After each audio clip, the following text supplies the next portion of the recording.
আসল ইমাম হলো তারা যারা 5 ওয়াক্ত নামাজও পড়ে, কোরআনও পড়ে, রসুলের সুন্নাহও পালন করে এবং কোরআন মোতাবেক জীবন গড়ে এবং জান্নাত পাবার আশায় তারা আল্লাহ তাআলার দেওয়া জীবন বিধানকে পৃথিবীর জমিনে দায়েম এবং কায়েম করার জন্য ইসলামী আন্দোলন করে। ওই ইসলামী আন্দোলনের নেতারা হচ্ছে আসল নেতা ইমামে কুবরা।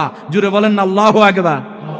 কাজেই ওই ধরনের ইমামে কুবরা বড় ইমামদের পেছনে থাকবেন।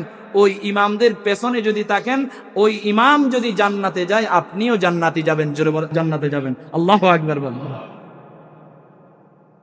শুধু নামাজ পড়লাম, শুধু কোরআন পড়লাম, শুধু বুজুর্গি দেখালাম, শুধু জিকির করলাম, মসজিদের জায়নামাজ থেকে নামলাম না, ঘন্টার পর ঘন্টা মসজিদের জায়নামাজে বসে থাকলাম, আরে আমার মুসলিম ভাইয়েরা যে ধ্বংস হয়ে যাচ্ছে তাদেরকে দাওয়াত দিলাম না, তাদের কাছে দাওয়াত নিয়ে গেলাম না, এটা হবে?